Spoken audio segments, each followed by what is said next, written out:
KFM TV GH. You go Facebook, YouTube, TikTok. Me pa chobenya nsem no bi eti asan ahwe akenkan emu apparently furthermore nevertheless in addition to conclusion nyina no ye kuru kire e dey go until like follow na subscribe wo ka se ho adwen kire bia na wo fa WhatsApp 0246239070 de ba ye be hwe na yakenkan e dey amo na bibia tumi akonkan na se na enam dua so ena homa e dey horo so na dondon so be da betumi efi motuemu ntie na anope meti hanom a asida PSC no asida rempiem no eye KFM Musical Center dia KFM Musical Center me pa cho ya sorry o ya adwumakuo o ya ankran o ya spinning organization o bo party o bo ayie o bo engagement dwumadie bi a o bo conventions ahonyina ne tetro SDA fo a eye August ye wo ye nimu ya mo be start ya come camp meetings ahodo nyina se o microphones anya akọ KFM Musical Center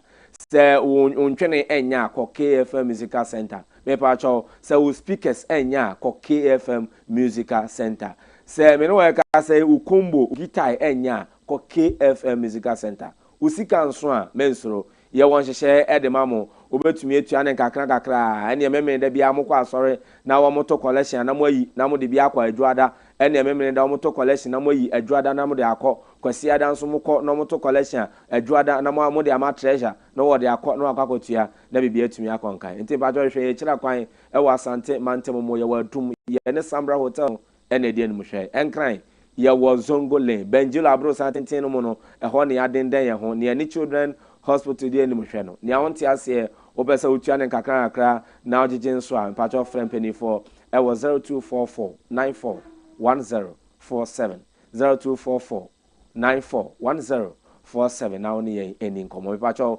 sikasem bia ya dan da dwene kwadanda wadamfo no frɛ na nanse onfa wobusua pani ohun kola na odidi waton na akoma mu na adwemo me pacho talent microfinance aba enti menko frɛfrɛ obi enko ma obi pressure enko ton wani monyam ema obuo ni de ese de ma no ye hu a ye mfa wo nye hwe me pacho tutu anamo na bra talent microfinance so ya sorry usi dan enko ye obesa otoka edema wa sorry ana so ye adwumakuo opesika de ahye wa adwuma mu uye dwadini a me pacho bra talent microfinance ya ye krado si ebe ma osika na de ahye wa adwuma mu ya mantem ni nyina de ato apete atena kese no ewo Kwame Nkrumah circle adabraka dance bar kai se talent microfinance yen ene ye your channel of what yen ye ma osika sem etumi ejina brand ne krakra mo ene ya no pay no dada ba take out some kan chiro birthdays de amanfo di bi de bia wedding amanfo ware bi de bia 5 seconds say mini ne ko school enche wo be ware ese me copper phones papa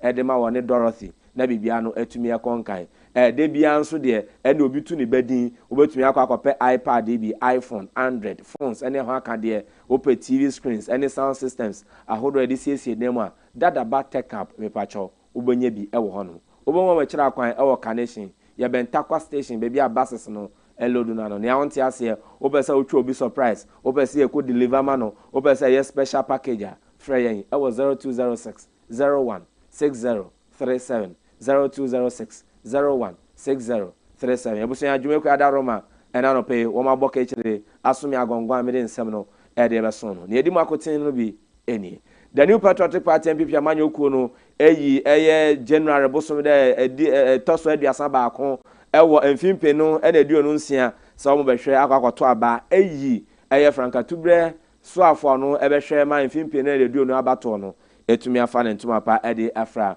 na nyame adoma kita wonsa bosom de di kan o man kan mu ya de aye ba be ye odima mpa ye de ama o man no e na nam so ma na hye bedwam chiame hene echem se amanyoko mienu e na omudi mu ntentem apa MPP ne NDC wo mo hwe na nkamomu enwo mo ntem na dwumedie no entumi enkonkan wa adwadie ensemomo ababeto jase se de sidi no wesi akonkon ene ode sisifia ene ode bunkam ede fa dollar no so ama me no we ka se no enyansunsanso pa ewo ye dwumedie ene esika senso Bank of Ghana ene ka sansem no na krakra mo ewo eye nigedie ensemomo Davido obekaya ebeto dwase 50 cent ebe ye legacy tour concert bi nka Davido din wom we twene ho afirim eba ne san enkyeremo ewo kase me busu ansem do na aka we ho anope ye di hwe na di tie machi bre na daje me de so mo so mfo na anope yi eye me Odiyifo Yaw chasto ayigbe krache fialengo wa metwa me ho tewa ba me ba me hye kase ne so amamo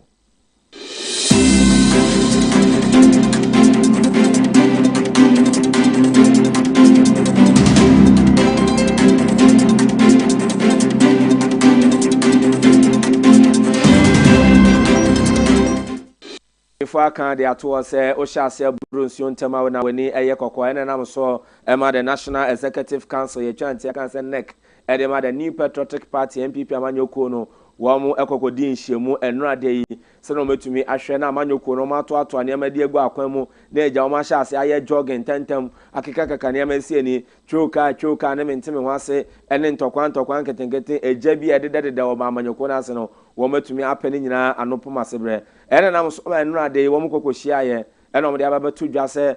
wo mu ebekwa hia mu nyame adom a emfimpenu ene duonu ensia eye opepon bosomeda na etoso aduasa ba akono na wo makwa yi obi a obabedi amanyoko ni mu etu franka ede ama MPP amanyoko no mfimpenu ene duonu enwotwe na ese aka mfie mienu a bato no beba so no wo mu yi eye franka tuni dibre no ewo mfimpenu ene duonu ensia na bibia no ebetumi akonkan penifo ni internet ni mpondo do na no ena etumi kokko pie mu ewo dwumede na ase enura de ebra na wonom ehia ye na nam se eye gentrefo penny edema MPP amanyoko no ora Steven ayensu na ne ho emfa no enti no wentumi angwanko pie mu dwumede no asimi na mo no enkane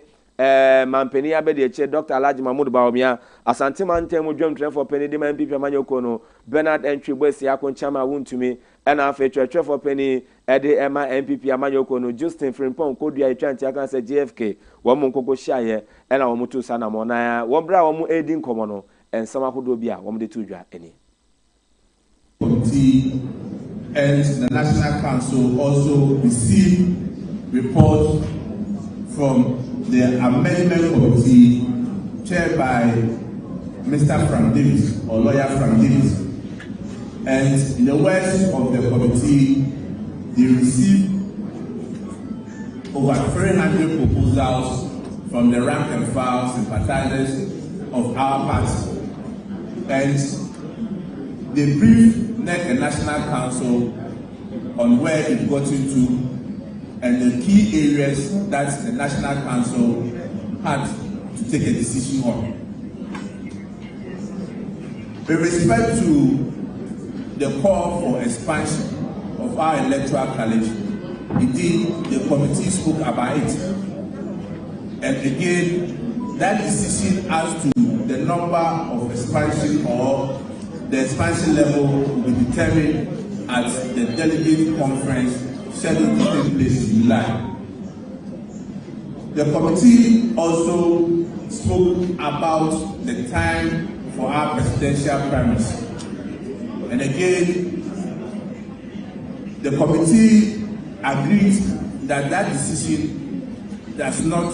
warrant amendment of our constitution, but in light of the spirit and letter of Article 13 of the NPP constitution, that power is closed with National Council to make that decision. And National Council today also made the decision that the date for our presidential primaries is set for January 31st, 2026. That will be the date that we shall hold our presidential primaries.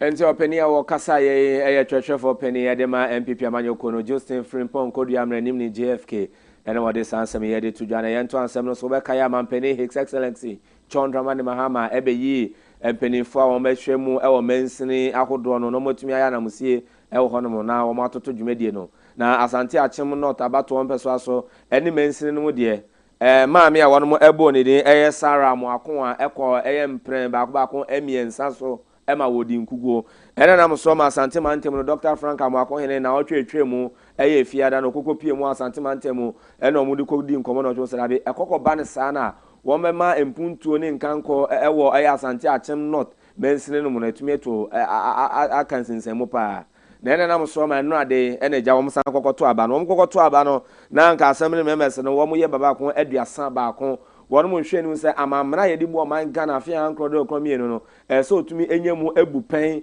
eye mienu na je se nipa no omo ye duasa ba kon so onu tumi nya be ye nipa be ye eduonu num ekọ eye eduonu enson na mo kokko wi ekire no maame Sara amoakon a enya nipa no ba kon dunson pe ena onyaye na mo no ni nyina ni antentam maame no e ka se no asante mantem so afọ Dr. Frank Amakon ne agina amamra no so ene ne kantam ema odinsie ema ne de wode ne debre no na no na kire mu se NDC empenifo no je se omo de omo nim ho hwe as assembly members ni nyina no wo man kwa ase bi amanyokuo no ema no so no wo man ko bi eno na youth organizer Wellington Dawuda Kwame e de abeto ya no se we no ya illegal ekwan omo fa so yi maame no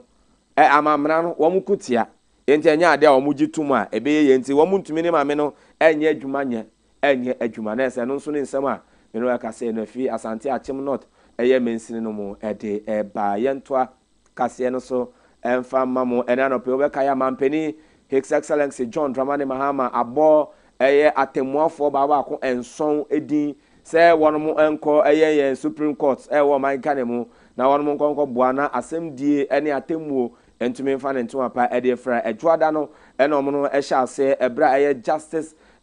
senyo jamafe ebaye wono matoto na no ma ne koye se Justice Dennis Dominic Ejay wono so ebaye wo mototo na no ne asɛmbisa ne de dodo na no mbisa na enra ena Justice Bright Mensa Philip wono so baye eno mbisa so openie na wo hwɛ asɛmdie ekoso o man Ghana mu a eche asɛmba ako envinhye dunum envinhye du etumi cha ena o so da bi court when no so man Ghana mu no eno ntia Supreme Court no sa enke betumi a wo munye Supreme Court bawa akon be ye duo no ebetumi aboa na ebra Justice Philip Bright Mensa sorry ape ena Justice Janapa Adwoa Battles Kwadwo wono so bai ena ye bizan se maame wonua be ma Philip betena ha kan san ka Yesu Supreme Court bebre na eno na betumi aboa ma asem di akono wano na wone ne ya adwensen eno mo ena Justice Janapa Battles echem se David wono de wo nsuso enti maame se wunyi ntuma adie na betumi ama asem di o man Ghana mu no etumi akontem. I believe that the courts as we have them, talking about small claims courts, I believe that the courts as we have them now, they have the space for those small claims. And setting up more and more courts, in my view, respectfully, will not solve the problem of cases moving fast. Thank you. I'll just end with this. I did another. It's also something that I'm curious about, and that is to do with. I did ask this question earlier, I think it was yesterday, that most of the courts that I have seen, and not, thank God, not many, you go there and then the atmosphere doesn't look that conducive. You have either there are no ACs present, or if they are there, they are not working. But I still see, I mean, I've been accused of, I still see, our lawyers and judges in their wigs and gowns that are actually, look, they are suffering, really heated. I know this is a colonial legacy that we institutions like yours, guard very well. But don't you think it's a bit outmoded? And we should start maybe designing something that is much more practical to our climate, and that will make our lawyers and judges feel comfortable. Like our speakers, I know there are only 3 of them in Parliament now, have taken their gowns off and put on the attire that Mr. Speaker here, my chairman, is wearing. And maybe do with the gowns and wigs on ceremonial occasions. This is on a very light note. My concern for lawyers and judges. Thank you. Very well. Like you said, it's on a light note. Old habits die hard. The spots of leopards never go. The surgeon is in his scrub. The policeman is in his dark uniform in the hot sun. So I do not think that the judges are so upset or the lawyers about it, but if we have to, it's a conversation that we should have. And at the end of the day, if we think so, it will happen.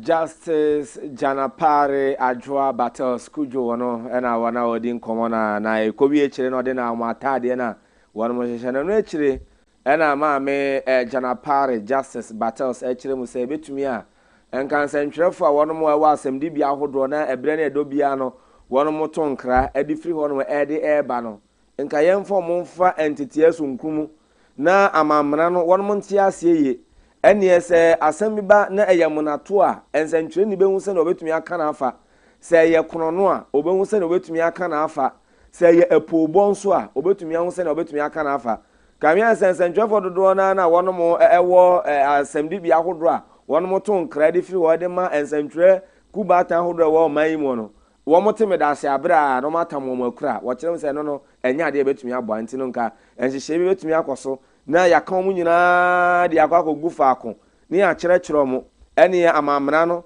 asem sei no emra sei ne fa ho ene temuafo pani a wode ɛyɛ asem ni no atemu bae no ogina emra we mi ni mra so se ne wode amane bɔ no beto abonten na ganafo atumi ate ehu bia na nkwankwa yɛ sɛ bosere mu ka ni susu se ene me free se media is kept within bounds and within the constitution, so that our image as a country and as individuals are well protected and respected within the media space. Because a judge will wake up in the morning and find his or her picture on the front page on a matter that he or she has sat on. You wouldn't know where that journalist or media house got the judge's photograph, but it will be there. And maybe even the ruling that the judge gave is not well reported, it's skewed in a way. Those are things that I believe do worry some of you as justices of the court. So I just want to hear from you on some of the things I've spoken about. Thank you. Very well. Ghana is a strong advocate for media freedom. Going back some years back, maybe 30, 40 years ago, I do not believe that the media landscape was what it is today. And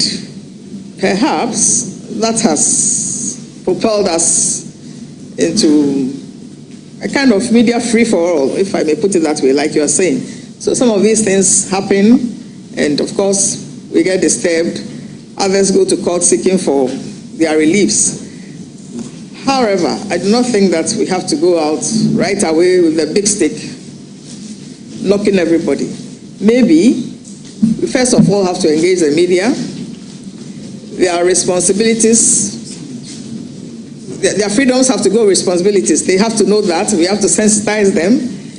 People have to learn how to report. Even like you mentioned about a case being reported. We have a judicial media persons, I believe, but sometimes they don't report exactly. But I think it's a learning process and sensitization. And when we've done all that, at the end of the day, maybe we can have some further regulations that will make the media or the journalists realize that the fact that he has a microphone, or the fact that there's ink in his barrel or pen, or the fact that he has a keyboard that has an enter stroke, does not mean that he can just go to town. Respectfully, my views. Thank you. My follow-up question to that. Would you advise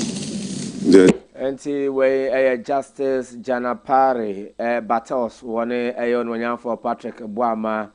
na enkomodidie no ekoso ewo wono ntomuntia no de atodwa na yento akase no so emfama mo ene anope ya Ebra Justice Bright Philip Mensa kokotena abedwoko nenum no ena womisa so panie galamse sem wo man Ghana mu ne titro amahodo sofo ene mfanse Chinese for pa ene ja omudi mu tintima no saa asem no na amanfo ka so ye chioma yemfo mu nkom kuromu ena so krama democracy hub for de aban na akogina asem de bia temuafo panimu so ma yembisa wo kwan ben so na so sanka ebetumi afa ma Chinese fo ya won bo man ka ne mu ebe se yen sase yen fudie ne yen nsuo ni wa no ye betumi dia fa so na no mo na Justice Bright Philip Mensah echem se betumi a enka ya asem ni bia hodo ni nyina no ye no mo hwe se ye de Chinese kasa de beba court ho ene wo ba now ye China ni ye can apparently furthermore nevertheless in addition to conclusion I want to ask here ene ne ye wo judge ni ye wo no te Chinese kasa ana say prosecutor wo te Chinese kasa ene wo frɛ wa o se Jansun Queen Shaka ha na se wo keka bomu a na se ne wate ase ye pa ene se ye ma mfie du na wo kodemu a na wa kan wo China kasem de a che se jane shusha shatu sha ha na se wate ase na se wo kodemu a enti o se betumi anka ye hwe ne ye fa China kasa emfa nko ya sem ni bia hodo na sa atemu ni atenye ebe mu na ye ko che sa galamse ni China fo na etumi abo. Lord, what would be your role in curbing the menace of Galamsey? What suggestions would you put forth? And how are you going to deal with issues that come before you, especially on Galamsey? First and foremost, we have this minerals and mining laws. And the offenses that the law creates are deterrent enough to punish people who are involved in Galamsey. What is left is the implementation, the effective implementation of the law. So I think there should be a collaboration between the service and then the police or the enforcing authorities. After all, we are fighting a common cause. If we allow this to go on, and in the next 5 or 10 years, we are importing water because all our water bodies are destroyed. Can we bear it? One area I also want to maybe hammer or suggest is that there are foreigners who also engage in this Galamsey activities, destroying our forests and the rest of it. You know, when they are arrested, especially these Chinese people, when they are arrested and sent to the court, the difficulty is that they don't speak English. Even if they can, you know, they understand English, they will refuse to speak English. And because the judges or the police enforcement agencies also are unable to speak their language, it becomes more and more difficult to get them prosecuted. So I will suggest strongly, or I recommend, that the judges who are in the areas where these Galamseys are going on, the judges must either be taken to China for further studies in Chinese language, or they should fashion the JTI must be resourced to bring experts to come and train our judges. That will also is another way of, because if the person has committed offense and he can't speak, you can't prosecute him. Then it's as well saying that, oh, let me leave him for him to go away. So that is the recommendation I will make. Thank you. But my Lord, why not get interpreters? Oh, that is also good. It's another point. But you see, the interpreters themselves, sometimes they are also a problem. So if the judge himself understands the language, Chan language, it will be better served for them to understand what he is doing, what she or he is doing, and for us to, you know, be able to curb the menace of Galamsey. Justice Bright Philip Mensah one area to Jan to say one more. I don't know Patrick Bois maybe son say then and who he has and come your mom church as one more church no crowd or more chain or no crowd or cancer for a crowd crown kind judge now man won't share Chinese casano ni titro bia aya Galamsey you quite wa a PM antemu ukwa toye mantemu hono bia galano edin tintima na nka temu for hono no mo hwe na yemfo mo mfa Chinese entity em na ne onte kasa no ene oba one na aka Chinese no na one no e de ayere so pa no pa kase ewo KFM kasanfoni so medase ene da so tie adwama yede esomo mu fiefie konkwanu ase offices ene baby bia ba fa daroma no KFM TV GH Facebook YouTube and afa TikTok abibia no etumi konkan ewo ho no ye pa na ma yento a kase no so emfa wa no obeka ya entokwa chene bi ekoso ewo Iran ene Israel entemo na santokwa no ahu akwa hia me no akase no Ghana fo hu akwakoka adwamu na otwetwemu ena aban no eye nhyehyeye nam so afo hwe yama no ne ensen so man Ghana wonu nyamfo Samuel Okujeto ablakwa ebetu odwa se wonu ekofa Ghana de hia womu ewo eye Israel eye mpepre so wonu no won betumi ede omo etumi ede aba na me no we kase no na ba betu odwa se the Israel for no a declare eye state of emergency enti obi ntumi ntu kwan obi entumi mfi kro no mo enomo na eye Samuel Okujeto ablakwa de ato European Union se womu sra womu mom akade ene niam ahodo betumi de aboa na won betumi efri eye Israel mema bedu Ghana ha sondwemu na enrade ena Samuel Okujeto ablakwa echem se Ghana de share ewo hono no won mo hwehwehwe nkrata mu a no na wo mododo eye ahankron aduonu mienu eye 922 emu adiosia enum eye 65 eye esukufo anasa adesuafo a wonomo ewo Israel hono nti so obesere pa ama hodo aka ye won ahia eye European Union ni European countries ahodo nyina no wonomo hwe so betumi aboa na o maka won aka na de hia mo kokoko adwamu ewo Israel na afa Iran entokwa no ye metumi ede omo ede aba wo mai Ghana mo ebuso ebe gina we so twan ho to aba ya ba nsem no doso na to aso ede amamo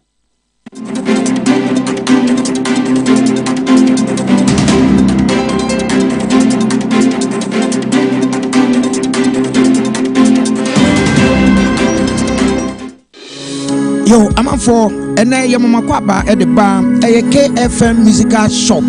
ye to so mienu no wo free eye Kumasi Melcom dadam ho no e sane e de ba adum no saa bre no wudu eye Sambra Junction Sambra Hotel nkwanta no so pe na shop no ene Sambra Hotel ene di hwa animu wudi free Sambra Hotel a wo sane e de ko nanka na en Hagan ho no ane oho ana KFM musical shop ye to so mienu ya bie no foforo na de e kan ne se emfidie papa etimiche de wode ya sorry de wode goro agoro ahodo tuma de bia wode obehia eye mfidie mechira musical instrument bia no eye KFM ento wo se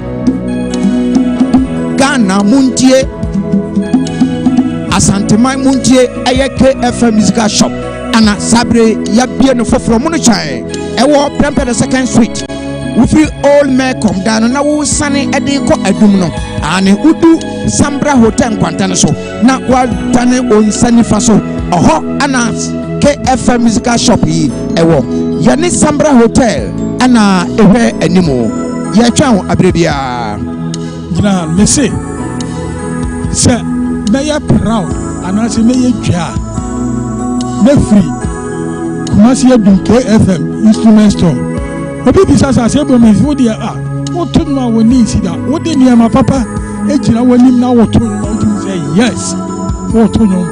bibi aka wakoma ni nyina free KFM instrument store Kumasi adum se bu jira na me to no ma bitimi nya ho me ka fi se fi papa mu anim na mi jina no wo be try ye ko ma ya do se kana twa nanka kaneu ensemfu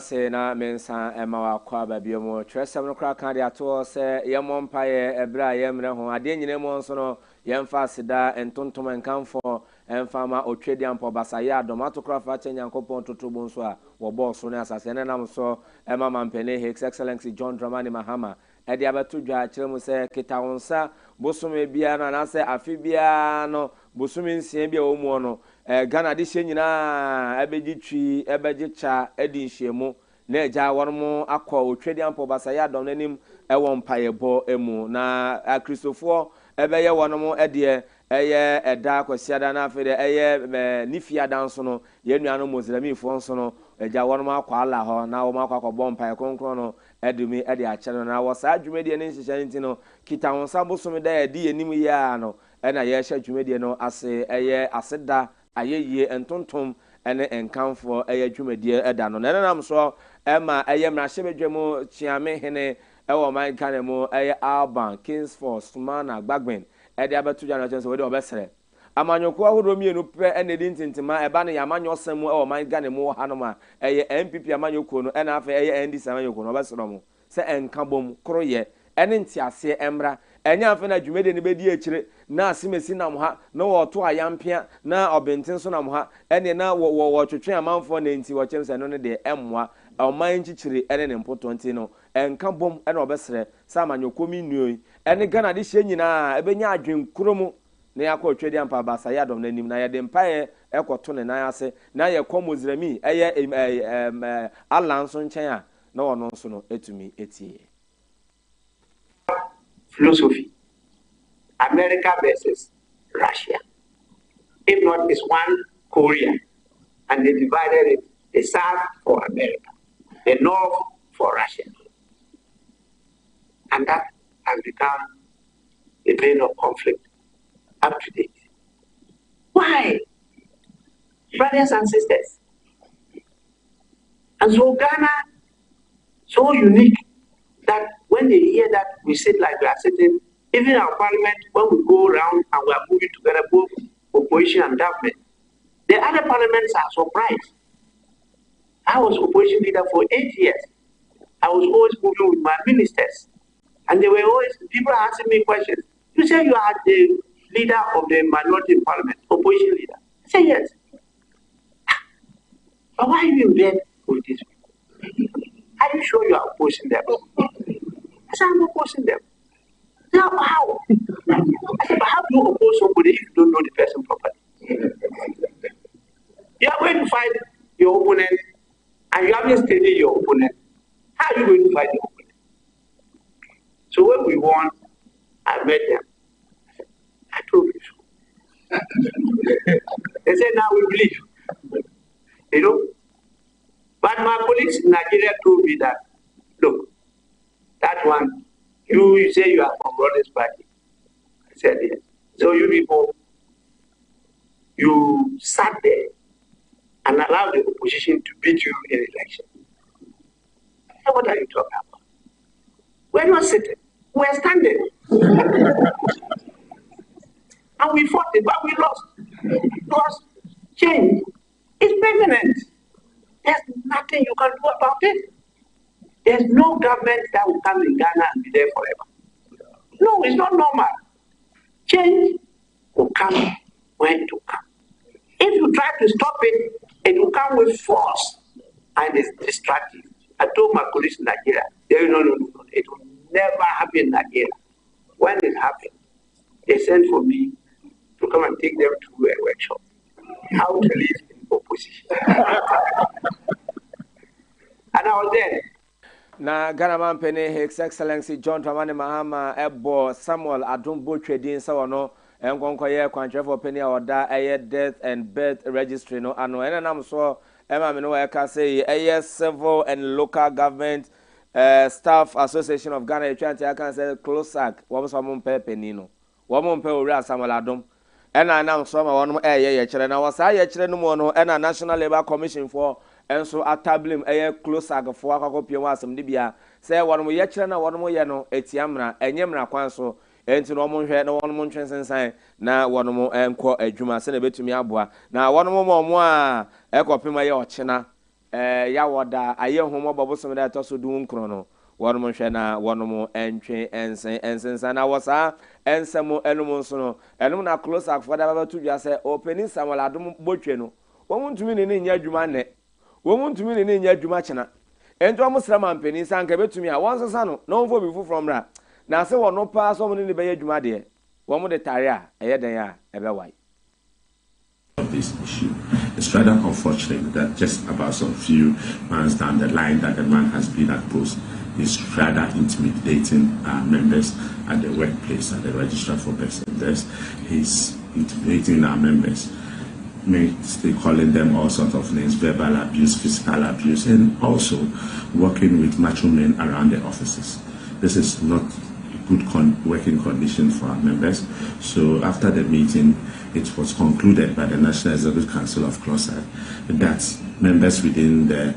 offices of the registrar for births and deaths should embark on a nationwide strike. So as I speak to you, all the 16 regions, all offices of the registrar for births and deaths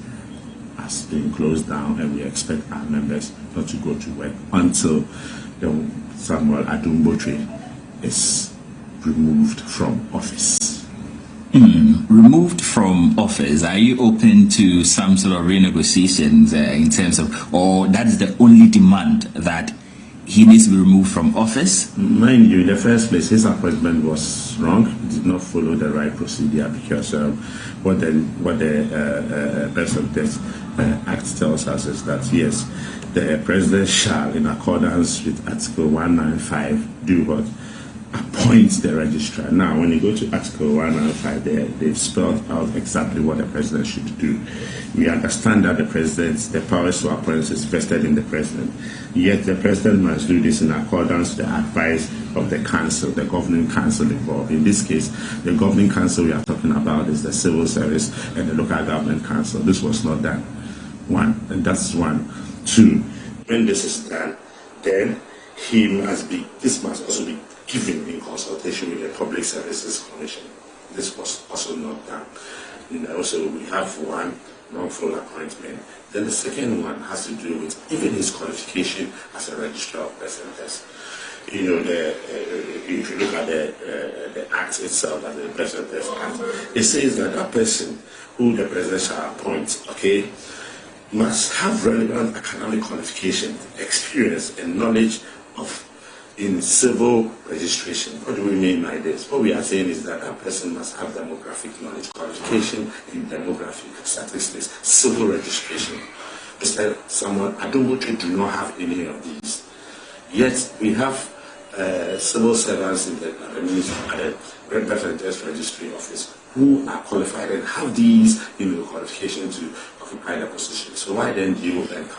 bring a politician to come and encumber those positions? And that is where we are coming from. This particular Samuel Adumbotre was a former district chief executive in Bremer Esikuma some 12 years ago. Just in last year's election, he was a polling agent for the a certain party. You get it. So we are saying that it is a civil service position, and for that matter, it is a civil servant who must occupy that position. So if you are getting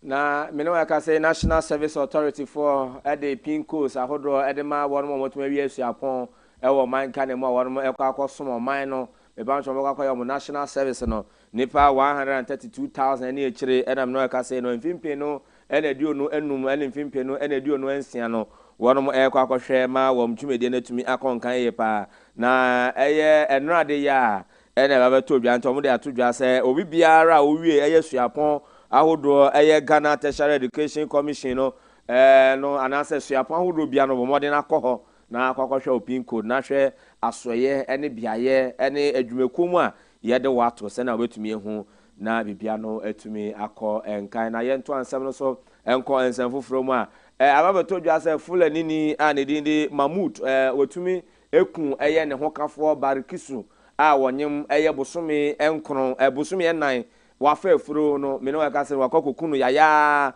aya no akwakoye asefesem ene arehosem eye pa na wono ma cheun se eye Mahmoudi na wone no ewo ho no ma mentimi wanse ye baaye eno ewo eye Doma West na asami etumi esi me no aka se the posifo ene mpenifo ensa tumi aka eye Mahmoudi se wotumi akakodi enyabrasem na etutwa asem nti no wono mo ko gina emra no na emra no etumi ni nedi senia ese na efata eye na maame nto awre hosam no so emfa emma wokoko piemu ewo maame ama ekura a no ewo asante mantemu ho no ma ba to dwa se kueni a ne din ni Emmanuel Kwadwo Oben a wono ewo maame ama eben Nsokote bosome fra ho mansine mu asante mantemu mu no akronfo tetwemu akwakobo okueni etuo ahemache no mienu pepepe na yese no akwakoyare wo sem na sefisem ye pa wo mjense wo mu nim ne esiye oweyi wo mu kokopie ya na se tuaboba beye ba ko beye enum ene rewre opani mu a jese wo makunu atoto no tuo asede ne pedua no dwere be ano akwakofa ehu ani suro etumi abeto ade hia wono mo ewo Nsokote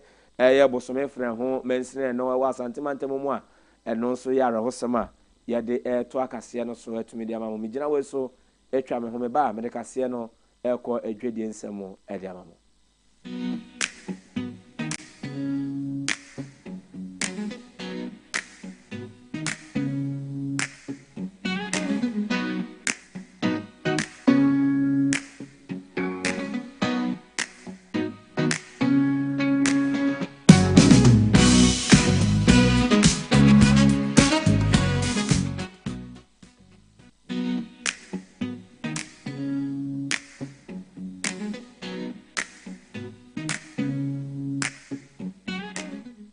na busia ma mensanda senama akwaba ne to akase no so ewo adwedie nsɛm mu a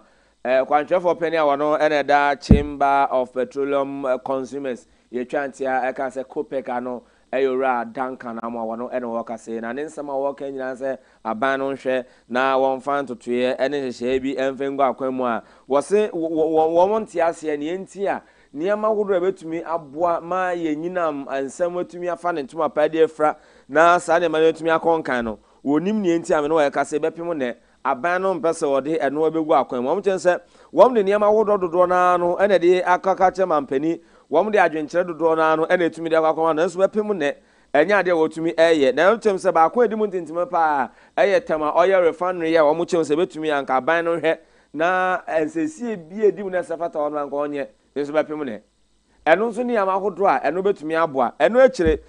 bulk oil distribution yetwanti aka se boss yi enka eno nso wonhwe na nenu enku ho ni nyina mu no aban no abomi mfita dukun entumi nhwe nti ochem se betumi a enka ni menim ya no aban no nhwe no ma nani enku ho se na betumi aboa ma ye nyinam se wo man ka ne mu nso no eno nso ebetumi afa ne ntuma pa e different way ene nsama danka na mu a wono kwankyerefo pani a wada COPEC ano eno nso etumi ede ababeto dwa na governor ede ema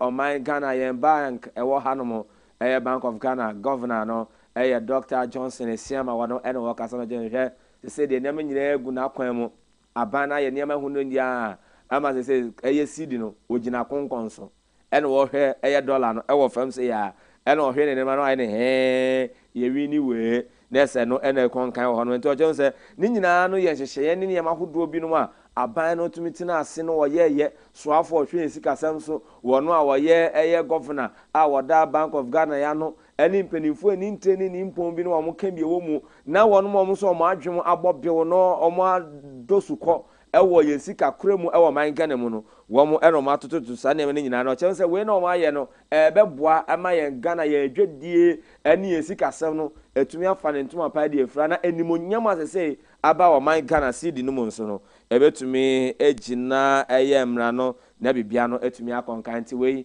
ene nsema Dr. Johnson Esiama governor Edema Bank of Ghana wono so wetumi ede abeto dwa ebegina adwadie nsem so etwa me ho me ba bakwa ko wie kase no ewo ni jedie nsem ede amamo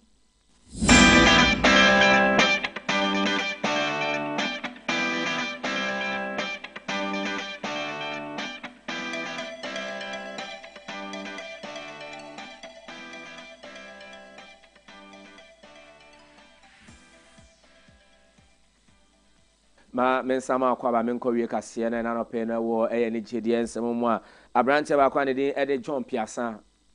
na hotedin ene edin adodo na anim no Drogba okopie mu o man Ghana mu yensini ba kwa na eja ne nam kasamfoni ahodo ne abefo so yolo ibia na wodi mu entintime pa emrenche ye ema yare ebebo no kra ma mampeni abedi echire Dr. Alhaji Mahmoud Baomia eba to odwa so wokoye kra ekoko ye na doye ko ye na yaya de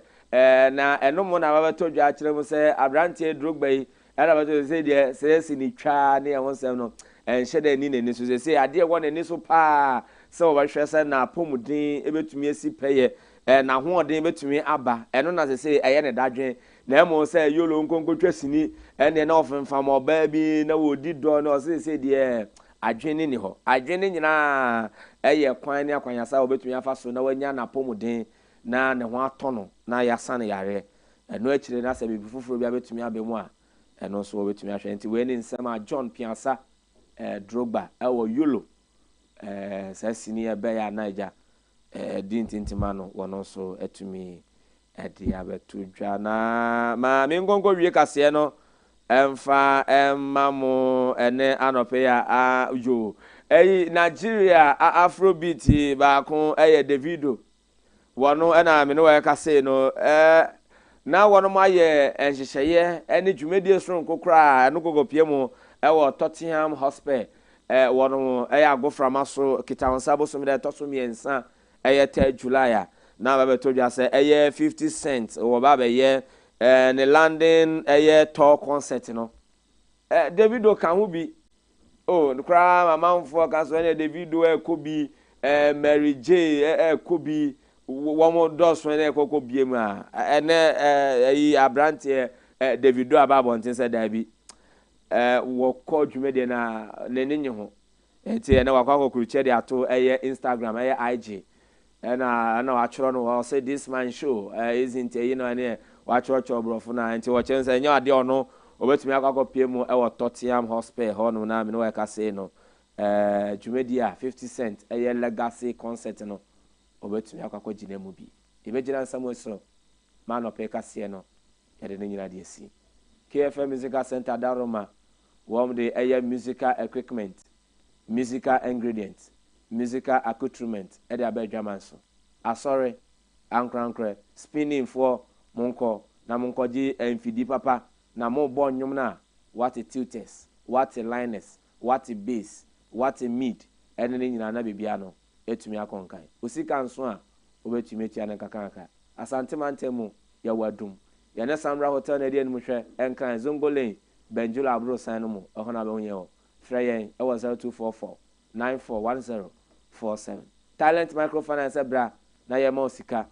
Neja, Fasha Wajumemo, Yama Osika, na Fako Kwanso, Yama Osika, na Fako Yawadi here, dear here wo. Talent, Yenny Yosika Crawford, Bakopa, Yama Hotoso, etumi Ebemo. Yosha man temnina, Bepiemo, Awatana Cassiano, Circle, Adabraka Dance Bar, Sikebia Pebia, the Talent Microfinance. Ya crowd say to me Adama dada battle cap our phones are papa Android iPad and iPhone ni nyina bi wo ho obehu ya ewo connection ya bentakwa station baby abases no elodu na no ni awonti ase opese etwa obi surprise ma 0206 016037 na woni eni nkomo jumeko adaroma anope ya de kase no de beso asedanko emfama Richard se wogina camera na chi Neja watching camera no na bibia no timi konkan strawberry no